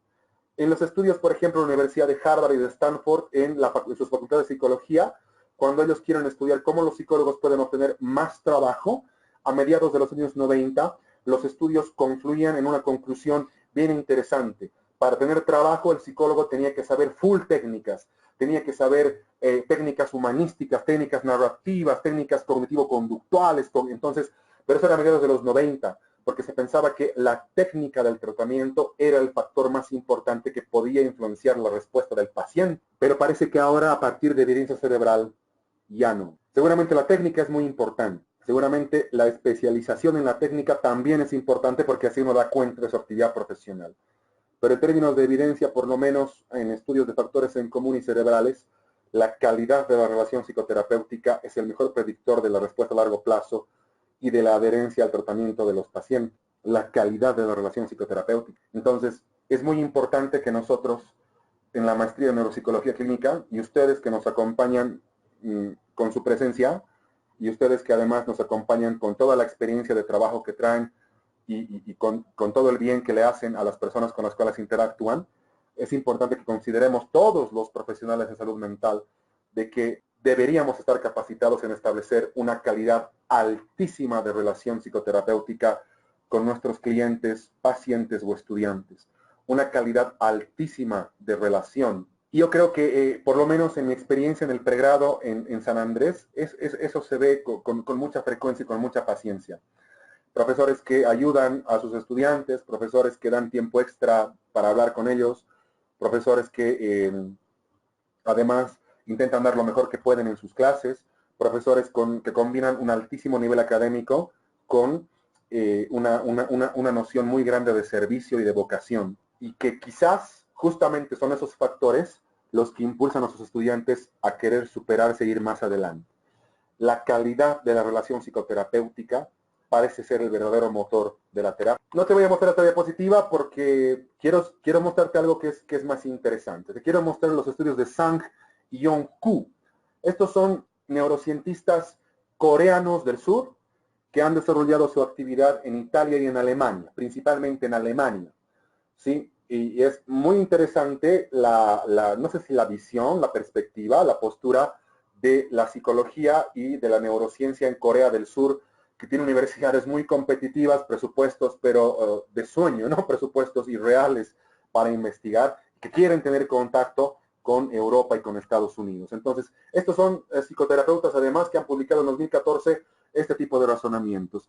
Ellos dicen que en términos de depresión, específicamente, ¿no? Específicamente la depresión, la psicoterapia ayuda a regular la red afectivo-frontolímbica. ¿Qué cosa es la red afectivo-frontolímbica? La red afectivo-frontolímbica es un conjunto de neuronas que van a comunicar el sistema límbico con las áreas específicas del lóbulo frontal que nos ayudan a generar emociones complejas como altruismo, solidaridad o responsabilidad o compasión. Ese sería el circuito cerebral que comunica el lóbulo frontal, uno de los circuitos cerebrales, que comunica el lóbulo frontal con el sistema límbico, ¿ok? ¿Y por qué es bueno que esa red afectivo-frontolímbica se regule. Porque regulándola, es decir, equilibrando estos neurotransmisores, los que te mostraba en la anterior diapositiva. A ver, si me dejas, ahí. Equilibrando oxitocina, noradrenalina y dopamina. A eso me refiero. El equilibrio en estos neurotransmisores. No que uno reduzca al otro, el equilibrio, ¿sí? El equilibrio en estos neurotransmisores ayuda a las personas con depresión. Habrá que ver también cómo definen depresión ellos. Ayudaría a las personas con depresión a generar emociones autoconscientes positivas. Ellos también hablan de que la reestructuración cognitiva ayuda a regular el trabajo de todo el lóbulo frontal. La reestructuración cognitiva, por ejemplo, puede ser un propósito en varias sesiones en psicoterapia, o puede ser incluso el objetivo de la psicoterapia, y cuando se reestructuran algunos tipos de pensamientos, digamos, un poco más cristalizados, o cuando se incide positivamente en la flexibilidad cognitiva, parece que estamos ayudando a que el lóbulo frontal recupere niveles de trabajo normales. Y Sang-Hyun Koo, y por eso me ha gustado mucho leer a estos terapeutas, es el tercer razonamiento.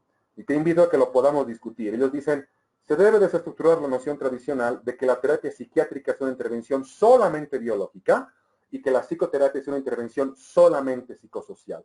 No es así. La terapia psiquiátrica, opinan Sang-Hyun Koo, podrá ser una intervención basada en lo biológico, pero con influencia psicosocial.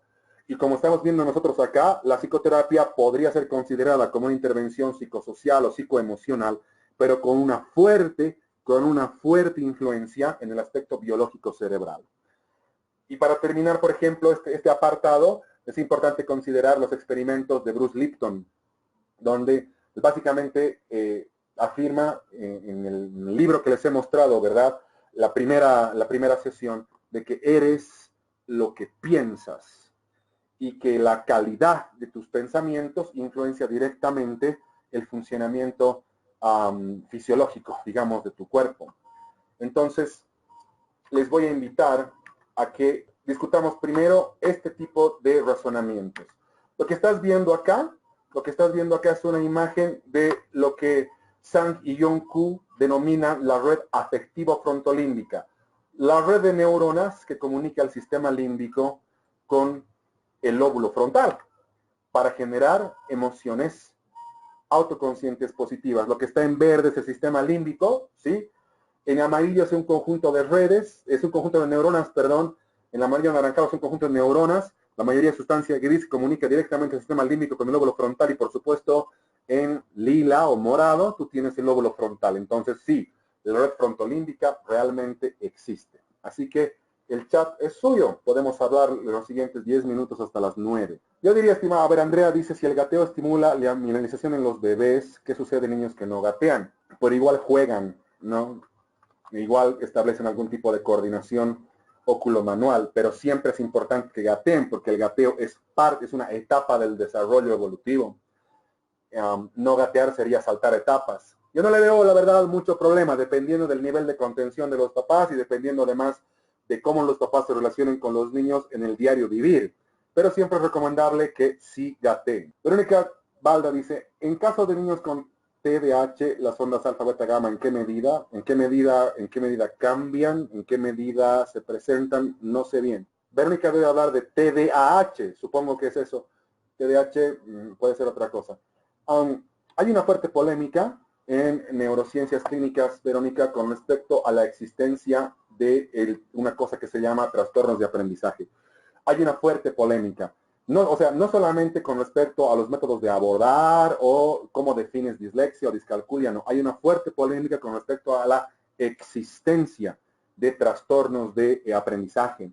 Porque si el cuerpo del niño está diseñado para moverse en términos fisiológicos y musculares, si el cerebro del niño aprende a partir del movimiento y de la sensación, entonces no se puede patologizar su propio movimiento. Con el movimiento es un mecanismo de aprendizaje.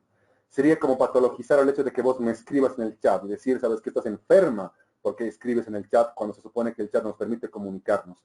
Esa y otras razones más facultan la discusión sobre la existencia o no del trastorno de déficit atencional con hiperactividad. De hecho, por ejemplo, la Fundación para el Sueño, la Fundación para la Salud del Sueño en los Estados Unidos, que es la principal culpable de que un día, no me acuerdo el día del año, sea el Día Mundial del Sueño, Por ejemplo, hace un tiempo atrás, el año 2014, si no estoy mal, ha publicado un conjunto de estudios que hablaban más bien de cómo o qué perfil psicológico tienen las personas que diagnostican TDAH, ¿no?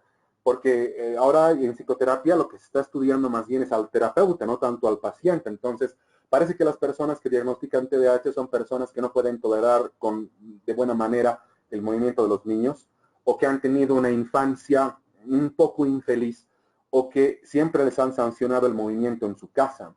Entonces, a ese lado está yendo la investigación sobre TDAH, Verón. Andrea pregunta, ¿cómo influye en el desarrollo del cerebro de bebés y niños la utilización de celulares digitales? Es una pregunta demasiado amplia. Es una pregunta que tardaríamos mucho tiempo en responder, pero podemos dar, digamos, tres ejes de razonamiento. El primer eje de razonamiento es que la tecnología siempre ha estado presente a lo largo de la historia de la humanidad, y negar la tecnología es negar el progreso. Sí, en algún momento se ha negado incluso el libro, ¿no? Alguna porción de la Iglesia Católica no quería que la Biblia se imprima, digamos, ¿no?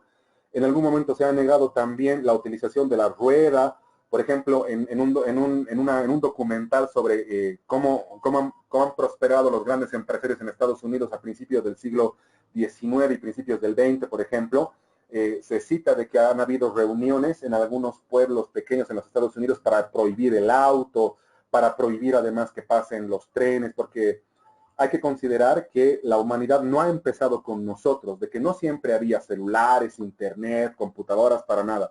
Estamos progresando como podemos, pero lo importante es que lo estamos haciendo. Entonces, el primer punto es que la tecnología siempre va a ser parte de la vida de los seres humanos. Tecnología, además, es la camisa que yo estoy utilizando, el zapato que me permite que no me resfríe en la calle, porque es algo artificial que los seres humanos hemos hecho para incrementar nuestra calidad de vida. Entonces, primer punto, la tecnología siempre va a estar presente, por lo tanto hay que saber adaptarse a la tecnología, ¿sí? Segundo punto, como la tecnología es un medio neutro, entonces hay que saber utilizarla. Los efectos dependen del uso. Mal uso, mal efecto; buen uso, buen efecto. Y eso es importante porque yo diría que el trabajo del niño hasta los 4 o 5 años es jugar. Y jugar significa corporalidad, movimiento, transpiración, intercambio de miradas, intercambio además de olores, intercambio de toques, estimulación sensorial, si vale el término, ¿no? Hasta los 4, 3 años y medio, 5 años, el niño debería jugar con su cuerpo, porque su cerebro está diseñado para hacer eso. Y seguramente, ya un poco entrando al preescolar o en edad escolar, introducir paulatinamente el uso de celulares y de tablets, siempre controlados por los papás.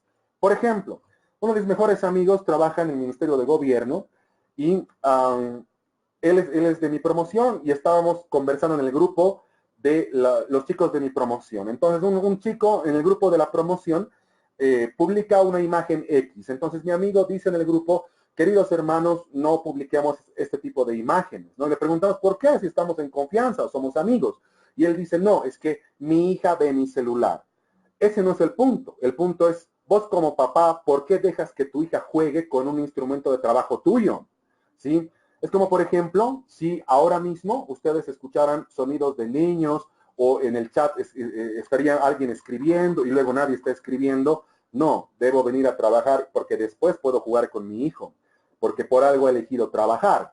Entonces, es muy importante saber supervisar el uso de los celulares y saber supervisar el tiempo de uso de los celulares. Y además es muy importante no darle el celular a la guagua para librarte de la guagua. O sea, la pregunta más importante no es cómo influye en el cerebro el celular. La pregunta más importante es, yo como papá, ¿cómo superviso el uso del celular? Eduardo dice una pregunta desde la neurofilosofía: ¿somos o tenemos cerebro? Si tenemos cerebro, significaría que existe un ente, sustancia supracerebral, que tendría la facultad de producir cambios en la función del cerebro que modificaría nuestra conducta o pensamientos o emociones. ¿O es que el cerebro se autorregula sin necesidad de ninguna instancia mental, metafísica, o lo que puede llamarse? No entiendo bien la pregunta, pero voy a intentar responder a partir de lo que yo entiendo, ¿sí?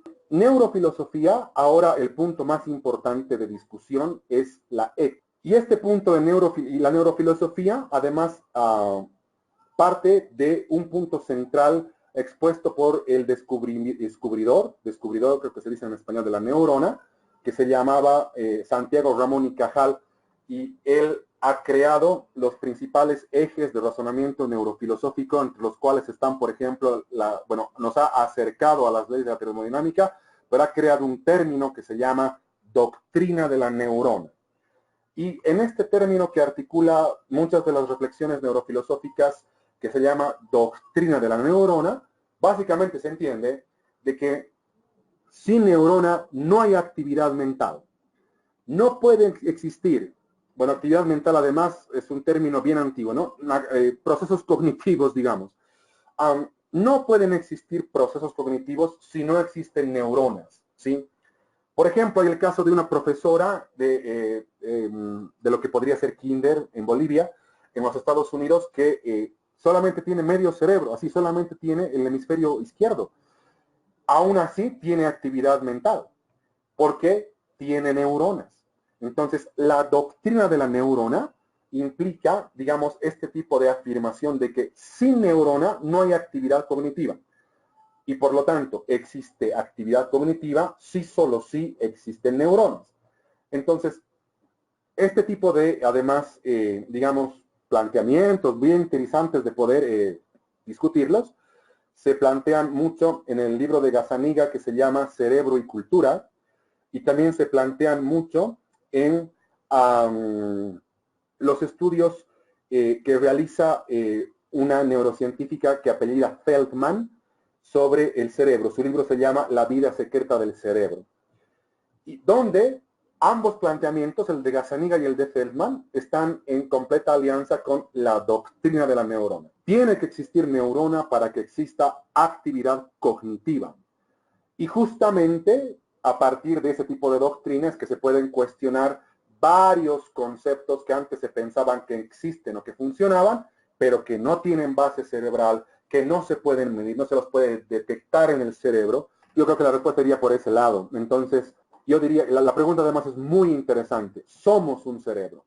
No tenemos cerebro. Somos un cerebro porque además el cerebro es parte del sistema nervioso y el sistema nervioso se extiende por todo nuestro cuerpo. La actividad bioeléctrica del sistema nervioso es lo que en términos bien neuroquímicos nos mantiene vivos.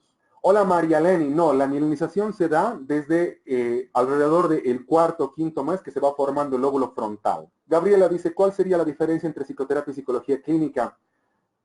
Tal vez sería una diferencia epistemológica en algún sentido, pero más de método en otro sentido, ¿no? Diferencia epistemológica, la psicoterapia nace con la intención de gestionar la salud mental de las personas. La psicología clínica nace con la intención de descubrir la causa del síntoma de las personas.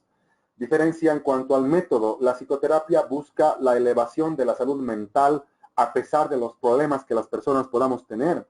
La psicología clínica busca eliminar los problemas de las personas para ingresar a la salud mental.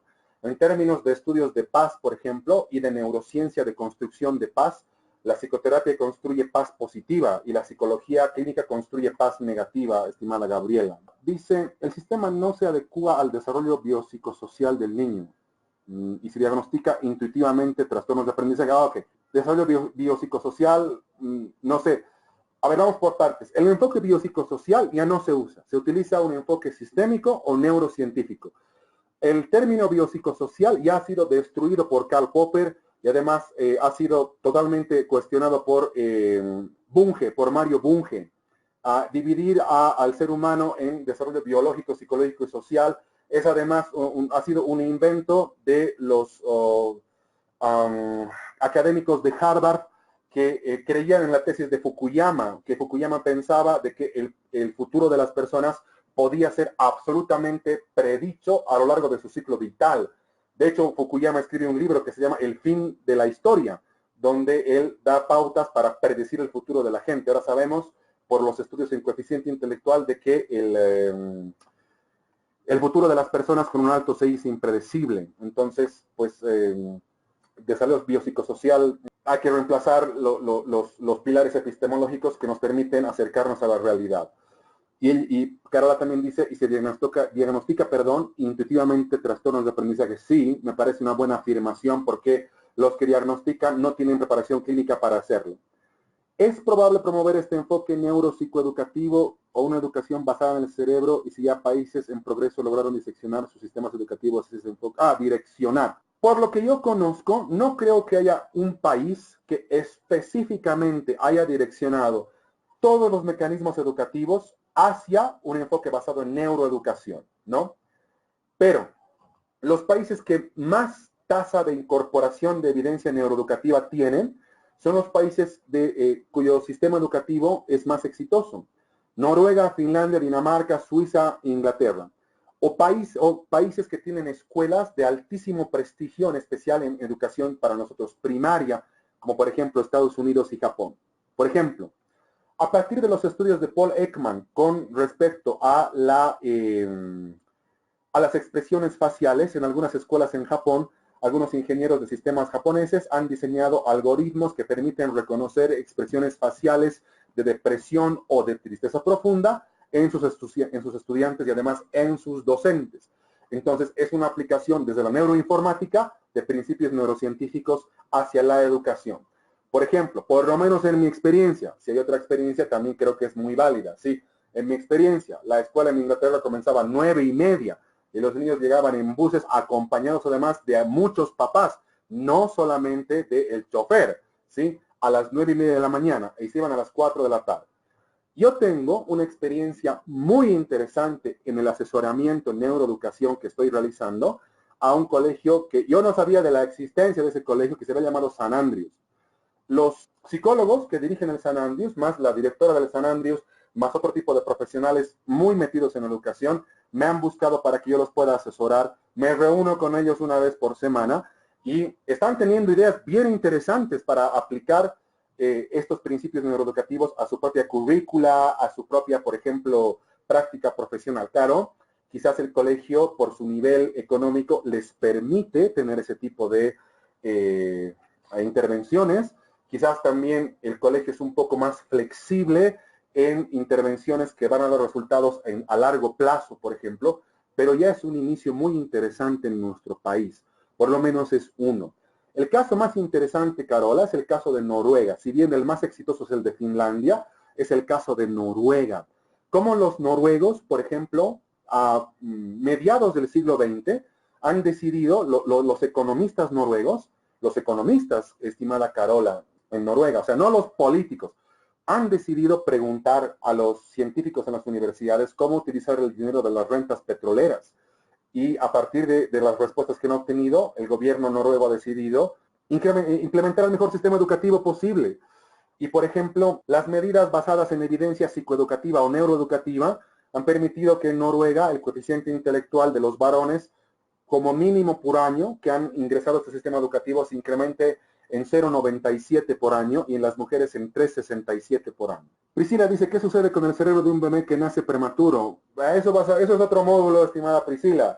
De igual manera, es una pregunta demasiado amplia. Es como me preguntas, digamos, ¿cómo es el cerebro del autista? O sea, necesitamos otro módulo para saber eso. Pero donde hay cerebro hay neurona y donde hay neurona hay propiedades neuronales que se pueden estimular y que pueden salir adelante. Por ejemplo, estimada Priscila, en un experimento que bueno, en un experimento no, en una observación que ha realizado Henry Ballon en hospitales de Francia, por ejemplo, a mediados de los años 30 o 40, y luego se ha replicado en los años 50, se ha trabajado con, no recuerdo bien, no sé específicamente el término, son mellizos o gemelos, ¿ya?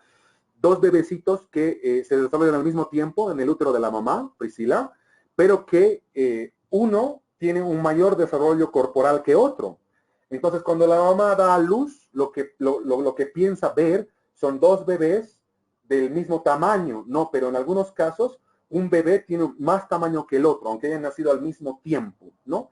Entonces, lo que Ballon reporta y lo que se sigue haciendo además hasta ahora, es que necesitan, el bebecito más chiquitito necesita irse pues a la incubadora, que justamente su nivel de prematurez nos lleva a pensar de que le va a faltar capacidad respiratoria, capacidad de absorber nutrientes, incluso capacidad circulatoria en su sistema sanguíneo. Entonces sí tiene todo ese tipo de atenciones y de comodidades dentro de la incubadora. Pero Ballon, en los años 50 en Francia, lo que ha hecho es sugerir a partir de algunos experimentos que él había realizado y además algunas observaciones que él había realizado, él ha sugerido utilizar una incubadora más grande para meter a la incubadora al bebecito, entre comillas, sanito. Y lo que se ha descubierto, por ejemplo, es que los bebés más grandes al momento de dormir tienden a abrazar al bebecito más chiquito. Lo mismo que hacían además cuando estaban en el útero de su mamá. En el siguiente mes y medio a 3 meses, ese contacto corporal que ese bebecito más chiquito tiene con su hermanito más grande, no mayor, ¿no? Pero más grande, ese contacto corporal, además, el abrazo, el toque, incluso los mismos movimientos cuando se están durmiendo o la risa propia de la edad de esos bebés, ayuda y estimula el crecimiento físico, el desarrollo físico del bebé más chiquitito. Y en 3 o 4 meses parece que el bebé chiquitito alcanza niveles de comparación del bebé normal. Robert dice, facilitar la organización cerebral genéticamente determinada, promueve la evaluación cerebral. No sé si es una afirmación o es una pregunta, supongo que es una afirmación porque no lleva signo de interrogación. Hay cierto tipo de organización genética en el cerebro, así es, dependiendo del autor y de la escuela de neurociencias que podamos leer, ¿no? Si, digamos, nosotros nos acercamos al desarrollo cerebral, Robert, desde el punto de vista de las neurociencias cognitivas, vamos a entender de que la genética es potencial y no determinación. Si nos acercamos al desarrollo cerebral desde el punto de vista de la genética conductual, sí, vamos a entender de que evolución cerebral está muy fuertemente, muy poderosamente influenciada por la genética, pero no determinada nunca, porque los genes mutan con la experiencia a la cual está expuesta el cerebro. Los genes en las neuronas mutan con la calidad de la relación que una persona recibe. Los genes en las neuronas además mutan con el tipo de apego que ha recibido ese hijo. Los genes mutan con el tipo de nutrición que le damos a nuestro cerebro, no solamente emocional, sino también, digamos, biológico, o sea, real, ¿no? Los genes mutan con la exigencia cognitiva. Los genes mutan con los horarios para dormir y la cantidad de horas para dormir. Los genes mutan, por ejemplo, a partir de la gratitud o del perdón. Entonces, yo no estaría de acuerdo con el término determinación genética. Teresa dice, según la respuesta anterior sobre el TDAH, los niños diagnosticados por los niños diagnósticos con no sé, no entiendo la afirmación. Si me explicas mejor, te respondo mejor, así no supongo, estimada Teresa, lo que me estás preguntando. Beatriz dice, en trastornos mixtos de ansiedad y depresión, ¿cuál es el tiempo aproximado de tratamiento psicoterapéutico sin tratamiento farmacológico? No tengo la menor idea, estimada Beatriz, porque yo no trabajo con diagnóstico, trabajo con la solución al problema. Trabajo con un término que se llama historia de logros y manejo una escuela psicoterapéutica que se llama terapia breve centrada en soluciones. ¿Me sirve el diagnóstico para orientarme? Por supuesto que sí, pero no trabajo sobre la patología porque me he capacitado para gestionar la salud mental de la gente y el talento de las personas. Entonces, en lo que estoy interesado es en cómo las personas se adaptan, cómo crecen a partir del trauma, cómo además impulsan sus propias posibilidades de desarrollo para que ellas creen su propia solución. Entonces, no tengo la menor idea de cómo responder a la pregunta que me haces, lo lamento. Juan Carlos dice, ¿qué opinas sobre la calidad de nutrición y el neurodesarrollo? La nutrición, estimado Juan Carlos, desde mi punto de vista, es una de las variables más importantes que determinan el desarrollo del sistema nervioso de las personas. No es la más importante, que vendría a ser el apego, como ha demostrado Harlow, pero es una de las variables más importantes. La segunda, digamos, sin duda. Y eso me permite introducir lo siguiente, estimado Juan Carlos. Por ejemplo, los componentes del impulso nervioso, Juan Carlos, en términos de minerales o sustancias químicas, son sodio, potasio y calcio, ¿sí? No sé si al consultar cifras oficiales va a salir lo que yo te digo, pero cuando hablas, por ejemplo, con médicos que hacen consultorías en el altiplano, o cuando hablas con alguna persona con conocimiento en nutrición, no nutricionista realmente, que tiene trabajo muy fuerte en el altiplano nacional, y yo les pregunto a veces y les digo, ¿cómo está nuestra población en cuanto al consumo de sodio, potasio y calcio? Y ellos casi siempre responden, mira, hay un déficit muy importante, hay un déficit muy fuerte. Ahora, nunca he preguntado, ¿no, Juan Carlos, a qué se refieren con déficit muy fuerte? Si no consumen realmente o consumen poco, por ejemplo, ¿no? Pero está claro que no consumen lo suficiente. Y no consumen los ingredientes, si quieres, esenciales para el impulso nervioso. Entonces, vamos a tener un tipo de neurodesarrollo un poco no adaptado a los hitos normales del desarrollo. Yo creo que la calidad de nutrición tiene mucho que ver con el neurodesarrollo, Juan Carlos. Robert dice, exponer a niños sanos o con lesión cerebral a medios audiovisuales en lactantes menores facilita el neurodesarrollo. No sé, porque yo no soy neuropsicólogo, soy neurocientista. Entonces, sí tengo intervención con personas con lesión cerebral o muy leve, o lo que se llama ahora mild cognitive distortion, o distorsión mediana cognitiva, que tal vez tiene que ver con algún tipo de lesión cerebral leve, ¿no? No con lesión cerebral profunda. Tal vez a eso te refieres porque juntas niños sanos con lesión cerebral. Medios audiovisuales en lactantes menores. No entiendo el concepto de lactante menor, o sea, si es lactante, es lactante. Si no es lactante, entonces yo no soy lactante, digamos. Entonces, no sé a qué habría referencia el término de lactante menor. A medios audiovisuales, hablas de televisión o de tablet, no sé. Aclárame, porfa, la pregunta, porque estoy elucubrando como si estuviéramos despidiéndonos después de una fiesta. El libro de Gazzaniga, estimado Alain, se llama Cerebro y Cultura. El autor es Gazzaniga, así es. El libro se llama Cerebro y Cultura. Mayra dice, ¿qué opinas sobre el término que se va manejando sobre la importancia de los 1000 días de vida del niño? Pues está cobrando mucha importancia. Y de hecho está cobrando importancia a partir de mucha evidencia que relaciona cerebro con apego y cerebro con nutrición. No vamos a decir que es lo más importante, pero siempre hay que tener en cuenta, estimada Mayra, de que mientras más temprano mejor en cuanto al desarrollo infantil, y mientras más sensible está el cerebro, pues más hay que cuidarlo y más hay que estimularlo. Entonces estaría, digamos, en una escala de Likert del 1 al 5, en 4 de acuerdo. Ok, Robert, lactante menor hasta el año de edad exponer a tablets.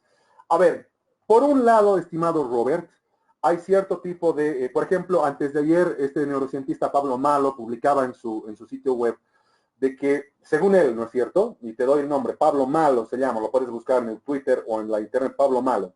Él entendía, o por lo menos por la evidencia que mostraba, entendía de que parece que no existe daño ni cerebral ni visual cuando los niños se exponen a tablets o a medios audiovisuales, incluso de manera constante, ¿no? Hay una parte, digamos, un cuerpo, quiero decir, de evidencias de que te puede dar ese tipo de razonamientos, ¿no?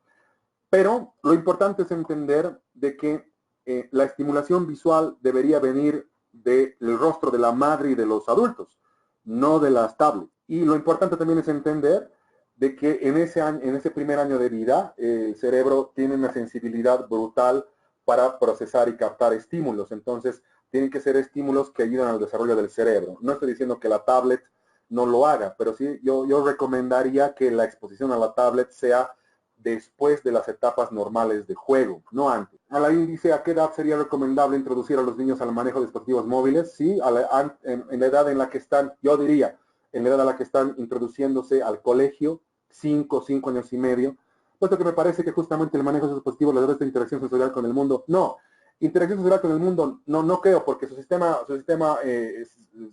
nervioso sigue siendo el mismo, y no existe prueba de que la utilización de la tablet, digamos, mate las conexiones de los corpúsculos sensoriales de nuestra piel con el cerebro, digamos. Entonces, el niño está predispuesto a tener una interacción sensorial. Lo que es importante es que se maneje de manera adecuada. Entonces, por ejemplo, tienes niños de 5 a 6 años, 20 minutos, media hora máximo. Tienes niños de 8 años a 9 años, ¿sí? Media hora, 35 minutos máximo. Tienes niños de 10 años que ya te van a decir, puedo crear mi cuenta en el Facebook, no sé qué, sí. 1 hora máximo. O sea, lo importante es la supervisión, ¿no?, acerca del uso de la tablet. De hecho, por ejemplo, estimado Alain, hay papás que viven en regiones del mundo muy lejanas que se comunican con sus hijitos por tablets y hablan con ellos 45 minutos. Entonces depende del uso. Y si vamos a utilizar las tablets, tienen que ser aplicaciones que promuevan exigencia cognitiva. Hay muchísimas aplicaciones de ese tipo. La promoción de exigencia cognitiva y de razonamiento espacial y de ordenamiento temporal a partir de las tablets es lo que se necesita, no solamente hablar de las tablets en términos generales. Darina dice, ¿se tiene alguna evidencia de la regulación emocional en personas adictas a drogas? Sí, hay evidencia muy interesante, Darina. Las personas adictas por mucho tiempo, digamos más de un año, digamos, ¿no? Las personas adictas más de un año tienen fuertes déficits en la actividad eléctrica en el lóbulo frontal, y empiezan a tener también déficits en actividad eléctrica en el área temporofrontal. ¿Y eso por qué te interesa, estimada Darina, el área temporofrontal? porque ahí se construye el razonamiento moral. Entonces, van a tener no solamente déficit en la regulación emocional, y también van a tener déficit en el razonamiento moral. Entonces te van a decir, ¿sabes qué? Fumate un porrito para relajarte. ¿Qué es eso de ir al psicólogo? Y de hecho, estimada Darina, de eso quería dar nuestro recuerdo. He conocido un conjunto de colegas míos que trabajan con niños, con adolescentes en riesgo social, que literalmente me han dicho de que para relajarse se fuman un porro. Literalmente me lo han dicho. O sea, no creen en la psicoterapia como medio para ayudarse a sí mismos y hacen psicoterapia. Es una disonancia brutal, brutal. Hay mucho que se sabe del efecto sobre el cerebro de las drogas. Entonces, está claro, por ejemplo, Darina, de que algunos políticos o economistas están promoviendo la legalización de las drogas, porque ellos dirían que si las drogas se legaliza, bajaría el precio y por lo tanto no sería tan lucrativo producirlas, ¿no? Pero también hay que tomar en cuenta este otro tipo de conocimiento. Paula dice, me gustaría mucho saber su opinión sobre los programas de estimulación temprana. Depende de qué programa, ¿no, Paola? Y depende además de cuál es el objetivo del programa. Yo no hablaría, no creería tanto, o sea, por el término en estimulación temprana, hablaría de educación psicomotriz. De ese término hablaría, del término educación psicomotriz. A estimulación temprana me parece algo muy dirigido, o sea, por el nombre, ¿verdad? Por ahí se hace de otra manera, pero yo hablaría del término educación psicomotriz. Andrea dice, ¿cuál es tu opinión sobre la disciplina positiva? Depende de cómo se define la disciplina positiva, ¿no? Pero el que ama pone límites y el que ama negocia límites. El que ama, justamente porque ama, limita el comportamiento y el que ama estructura la interacción con el niño. Lo que se puede llamar, digamos, encuadre, ¿no? El que ama, el papá que ama, encuadra la relación con el niño. Entonces, sí, tiene que haber cierto tipo de disciplina positiva por cómo yo estoy entendiendo, ¿verdad? La negociación de límites, de horarios, etcétera. Por supuesto que tiene que haber eso, porque el que ama justamente hace eso, es parte de la crianza. Robert dice, la edad del juego, 9 meses, armar cubos, etcétera. No sé a qué te refieres, Robert. La edad del juego, no sé si me estás preguntando, claro, me estás preguntando, pero no sé específicamente de qué. Si me lo aclara, Robert, sería alucinante. Ok, ya vamos terminando. Rocío dice, ¿y qué opinas sobre la educación Montessori, el método Waldorf, que es muy conocido en otros países? Sobre el método Waldorf, querida Rocío, no conozco. No puedo hacer demagogia y decir, sí, me parece muy lindo. No conozco, Rocío, el método Waldorf. Me parece que el método Montessori tiene que adaptarse por lo que conozco, ¿verdad? No soy especialista en el método Montessori tampoco. Me parece que debe adaptarse, debe incorporar no solamente evidencia neurocientífica cerebral, también debería incorporar evidencia de biología evolutiva. ¿Sí? Creo que tiene mucho de bueno en la espontaneidad del movimiento y además en cómo se aborda el progreso del niño, ¿no? Siempre rescatando lo bueno de la educación Montessori. Pero lo que yo entiendo que falta en la educación Montessori, a partir de una entrevista que alguna vez, una conversación que alguna vez he tenido con una especialista en el método Montessori, que además lo ha readaptado para otras poblaciones, lo que estoy entendiendo es que el método en sí mismo parece muy rico. Lo que falta es capacitación de personas que apliquen el método. Eso parecería que falta. Entonces, miren, lo que vamos a hacer es respetar el cronograma y vernos. Creo que la siguiente sesión ya es una sesión, no sé cómo se dice cara a cara. Presencial. No sé hablar español, perdón. Entonces, nos vamos a ver de manera presencial. Y lo que queremos hacer en la sesión de manera presencial es intentar discutiendo evidencias sobre cómo el cerebro funciona, sobre cómo el cerebro se está estudiando, no tan de manera actual, no lo último, ¿no? Pero sí, digamos, lo más contemporáneo. Razonamientos que nos permitan generar una nueva epistemología, la epistemología del cerebro, poder comunicarnos a partir de evidencia cerebral, poder llevar, por lo menos es mi deseo como profesor de la universidad, poder llevar la psicología a un diálogo que nos permita que los psicólogos tengamos más trabajo, que tengamos mayores niveles de inserción laboral y que todo practicante de la salud mental lo tenga. Y yo creo que el camino, por lo menos es mi propuesta, es a partir de conocer sobre el cerebro. Entonces, muchas gracias por estar conmigo a partir de ahora. Así que muchas gracias. Les agradezco por estar conmigo hasta esta hora. Los veo el día de la clase presencial. Les mando un gran abrazo a todos ustedes. Me despido de La Paz. Saludos a todos ustedes, estén donde estén. Un gran abrazo a todos.